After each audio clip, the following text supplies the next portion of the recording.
Hello and welcome to the Recruit Rockstars podcast, where we focus on the people part of your private equity or venture capital focused company.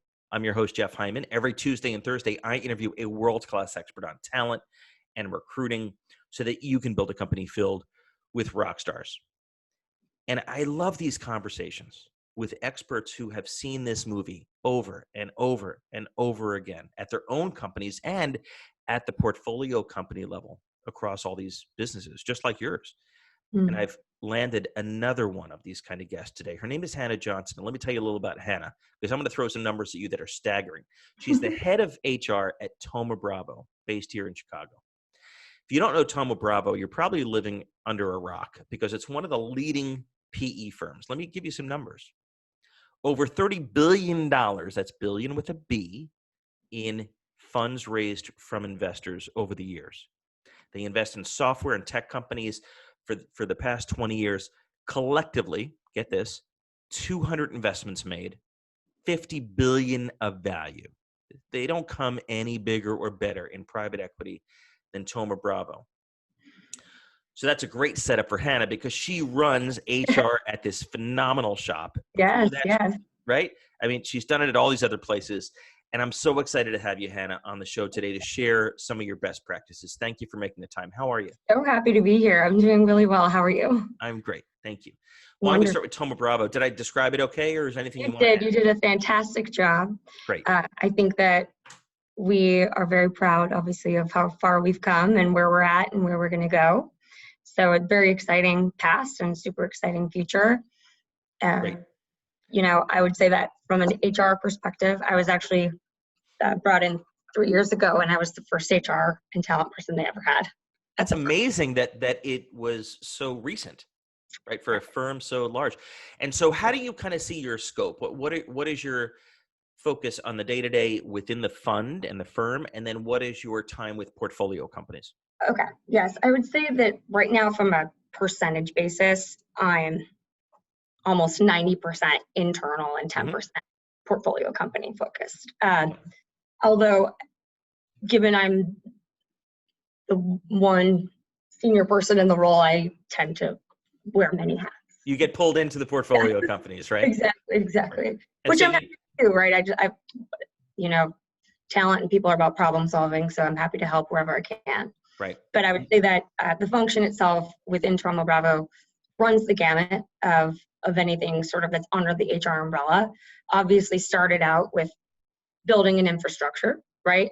Yep. Getting to know the culture, understanding the people here. How many people are there at Thoma Bravo? We're hovering around 100, and we were at 52 when I started. Wow. So doubled in 3 years. So it's a 100-person firm, which by itself is a big deal. And then collectively across all the portfolio companies, tens of thousands of people probably.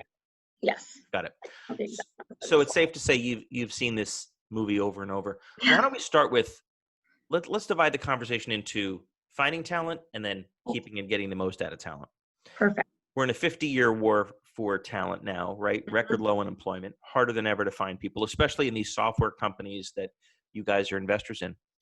What is working? How do you actually find great talent these days? What sources are you using? How do you advise your CEOs to find great people? Right. I think you have to start internally, right? And determine what do we believe, especially as a group of leaders and the people who have been at the firm for longer than I have, and even where I have worked in the past, as what has been successful, what kind of characteristics have really span all of the different functional groups, right? What are those like baseline characteristics that we think anybody needs in order to be successful at XYZ firm? Right. So I think getting on the same page. That's really the DNA of the place, right? Exactly. And would you say the DNA of each of your portfolio companies is different, or do you try to have it the same? I would say yes. I think you have to make sure that you're catering to what way we're trying to take that portfolio company to the next level, and how they've gotten there. But then almost a little bit different problem to solve is, what kind of talent, if any, do we need to take them to that next level? The talent strategy kind of follows from the business strategy. Got it. exactly. I And would say so what's an example of, well, let's talk about Thoma Bravo itself, right? okay. What is the DNA of the place? What if you were interviewing me for a job, not that I could ever get a job at Thoma Bravo, let's be honest about that. What would be the DNA that you'd be looking for? And how do you assess it? How do you find it?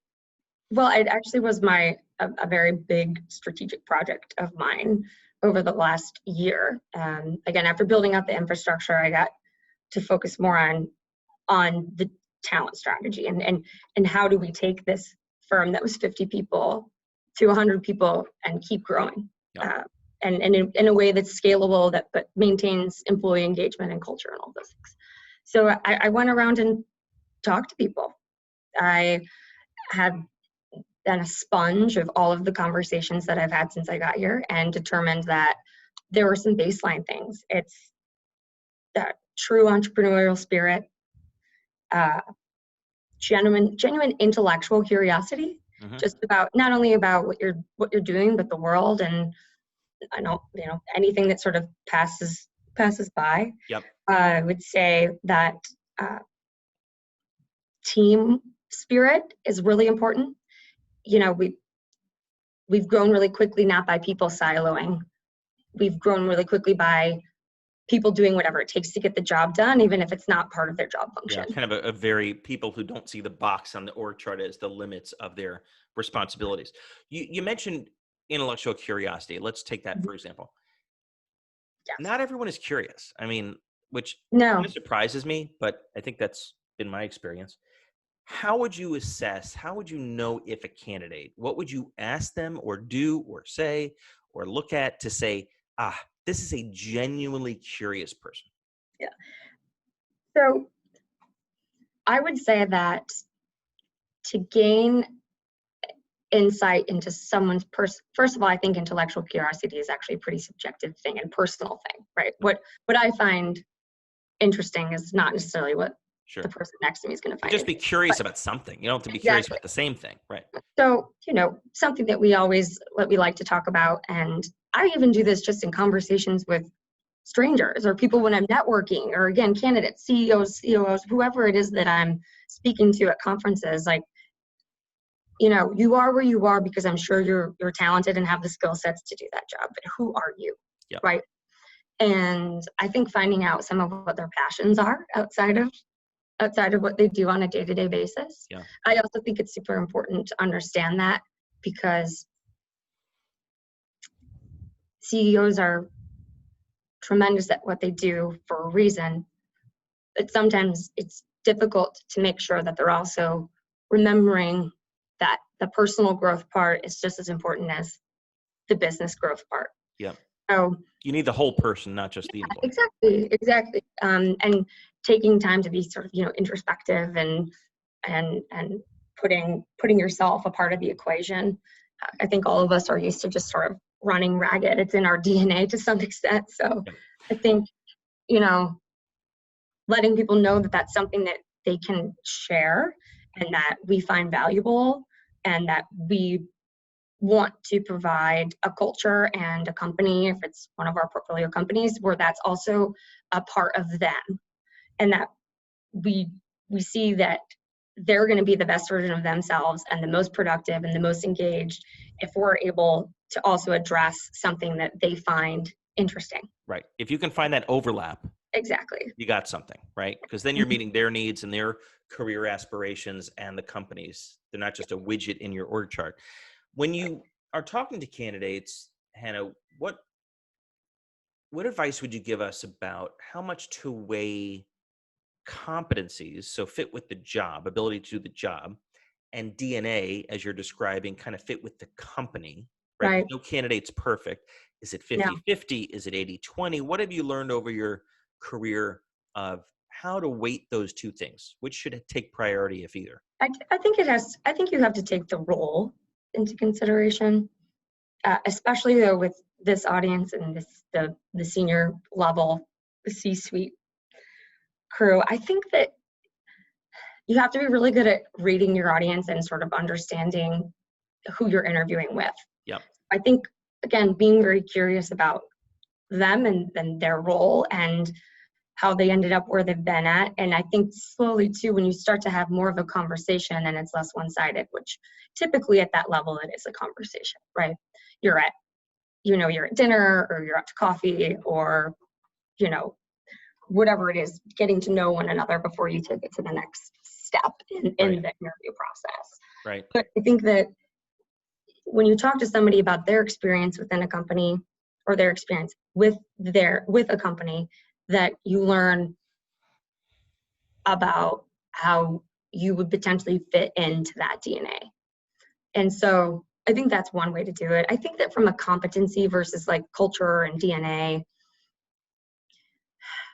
I would assume and hope, and most of the time the way that we look at it is that the candidates that are brought to us, or that we see, have gotten to where they've gotten to for a reason.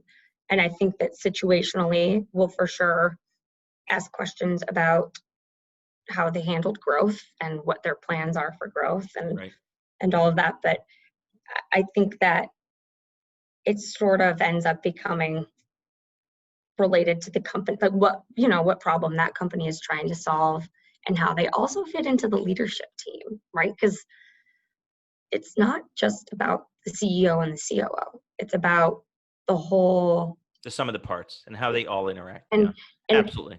How do you, hopefully you fit into the DNA of the overall culture, but I'd be more focused in how do you fit into the DNA of the people that you're going to need to be bought into your strategy in order to take that firm to the next level. And that's going to change over time, because these are growth stage companies, right? Yes. They're going from 20 people to 200 people to 2,000 people, et cetera, across the spectrum. Sometimes you need to make a very difficult decision to make a change because the person is not scaling with the business, right? So how do you start to figure out when that's happening? What are the first signs, the telltale signs that the CEO would see and say, the business is outgrowing the person? So I think this goes back to what we were discussing earlier, in that it can show up in a few ways. The way that it ends up making the biggest impact is in dollars and cents, right? When a company is taken over and they're at a certain level and they start to see sales drop or whatever it might be, people are going to notice. So that's sort of one way that it ends up becoming a topic of conversation. And I think that the other thing that's important and is sort of part of, and always been part of my philosophy, is having a very frank and honest discussion about what we're seeing, and making sure we're all on the same page in terms of goals and how we can help each other get there. But so many leaders hate having those discussions. Oh, right? trust me, I know. They're so difficult. How do we get past our fear of having an uncomfortable discussion, pissing person off, or God forbid they cry? How do you get past that fear of having that discussion? Do you have any advice? I would say that prepare ahead of time. The key messages? Key messages, bullet points, kind of just general things that you want to make sure you discuss. But start the conversation with being relatable, right? So what do you mean? If it's something that is unique and is sudden, or, for sure is, we believe, impacting the bottom line, the first question should be from whoever the appropriate party is, right? What's going on? How are you? This is what we're seeing. Right. Talk to me about, sort of, disarming people a little bit, to let them know that you're there because you want to make this work. If that is the honest answer. Right. You can't fake it if you don't have it. I just don't, being disingenuous is not helpful to anybody. So I think if there's a true desire to make something work, if there has been an issue where it requires some type of performance discussion or serious sit down, you got to go in with your honest intentions and hope to come out with very specific actionable goals that you are both in agreement on, and then checking in on them too. It probably would help to Asking, have, how can I help you? How can I help you? yeah. So, It probably would help to have a full-time head of talent or people or HR by your side. At what size company, roughly, do you make that investment? Is it 50 people, 100 people? Is it a certain amount of revenue? How do you know when it's time to make that investment? Because you guys don't come cheap, nor should you. yeah, well, obviously I'm biased. So mind you, this is coming from an HR people person. Yep. So, I mean, I think that once you probably have a true office and you begin to have some of these issues, right? Where you see something coming down the line and you know that having an uncomfortable conversation is just not your thing. And it would be really nice to have somebody there to help you. Additionally, when you bring HR on, you know, there is obviously the part that puts policies and stuff in place to try and keep some of that stuff from occurring, or at least to prevent it in the first place. Right. Exactly. So to provide some guidelines, but really in the PE VC world of talent, the direction is going towards coaching, which is, you know, really helping people, teaching them how to problem solve like HR people do. So not just bringing the HR person in to do the dirty work, but teaching them how to fish so they can do it on their own. Exactly. And I think that that's awesome. But I think that around probably 20-ish or so is when you should start just being aware, keeping track of some of the issues or some of the nice to haves that you'd like to be a part of your culture moving forward, or a part of keeping your people engaged. The other thing is that once you start getting to about that level, people start to get nervous to talk about what they really want to talk about with somebody that they typically might have gone to. So it provides a confidant, right, that can, you know, understand when to just talk somebody through something or when to escalate. Because sometimes I think that people don't want to upset the boss, of course. Yeah, of course. So you know, you kind of suck it up, or you start venting to coworkers or whatever it is, and that doesn't necessarily. You mentioned employee engagement. Yes. And that's where I want to go next. Mm-hmm. What advice could you provide us with how to get the most out of our people? So let's say we've done a good job on recruiting. We've parted ways with the people that we need to part ways with. Now we're left with everyone else. How do we get the most out of people?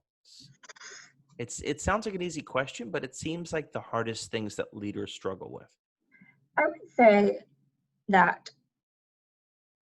from a leadership perspective, and especially with people that are direct reports, at some point this is not scalable. But if you're trying to kind of start this off and you have a big team, just start with a couple people. But the idea of one-on-one check-ins is just very important, where again, you just kind of start the conversation off with how's it going. Mm-hmm. And you structure it to make sure that it only lasts 20 or 30 minutes or whatever it is that you have to be able to dedicate that day. Employees just want to be heard. They really do. Yeah. And they want to have that be a face-to-face thing. I think engagement tools for sure serve a function. And I have not yet worked at an organization that's large enough to probably require something like that. But within the organizations that I have been a part of, employee engagement initiatives, it really comes down to the one-on-one and or two-on, whatever it is in terms of who you're talking to or working with on a day-to-day basis. Yeah. The other thing is to not discredit knowing your audience, right? I'm working a lot with managers recently, and even just talking to my HR network and other people I know in the profession about generational differences and what it means to manage somebody that is 35 is very different than what Yeah. it means to manage somebody who's 25. You raise a good point. You really got to know your audience. Yeah. And if that group is large enough and diverse enough, which by the way is your job to make sure it is, Yeah. you need to adjust your approach Yeah. appropriately based on who you're conversing with, which means actually taking the time, not just to listen to people individually, but to study the trends, Yeah. to understand the psychology of millennials and Generation X and baby boomers, et cetera. Exactly. And if you're not at the stage where you need or want or are considering a talent or HR person, there are so many resources out there. Sure. If you have the genuine interest in seeking Yeah. out. Right. Exactly. You got to. So what is the payback of doing all this? You've laid out a lot of work, right? We got our work cut out for us. These are our listeners are leading businesses. They're busy people. They're trying to get sales. They're trying to raise money. Blah, blah, oh, and I got to build a great culture and recruit great people. Yeah. Convince our audience that this is I'm biased, but I would say it's the most important part of the job. It's not the seventh thing on the list. It's a really good question. Per our discussion earlier, it's difficult because it's hard to put numbers around engagement and employee satisfaction. But I think that one of the things that I always tell people when I'm receiving pushback is just try it for 6 months and just see. So if it sounds overwhelming, I get it. But these people are running businesses that are overwhelming, and they've handled much crazier stuff than taking on a little bit of an experiment in terms of how they could build a little bit even better cultural engagement or workplace engagement. And just try it out and see if it works. And if it does, then you can reach out to networks and figure out if there's a way to make this scalable and how so. And if it doesn't work out, then you pivot and you focus on something else. Or what have you lost? But odds are you're going to see a massive difference. And I don't even know if it'll take 6 months for you to really start to see that difference. Right. But if you can just get somebody to commit to a certain time period, it usually ends up solving the problem for itself. Hannah, I can't thank you enough for sharing your wisdom with us. The time blew by, and there are so many things I want to understand. How can people learn more about Thoma Bravo or get in touch with you? Yeah, of course. You can find us at www.thomabravo.com. We are on LinkedIn. My information is on there. I'm happy, obviously, to answer questions or direct people to people within my network that I think could help solve their particular issue. I certainly by no means have the solution to all of them, but I think that that's another place to start, is to just reach out and get to know people and see who can really help you solve what problems you're trying to solve for today. But the resource you can find LinkedIn and our website. All of our information's on there.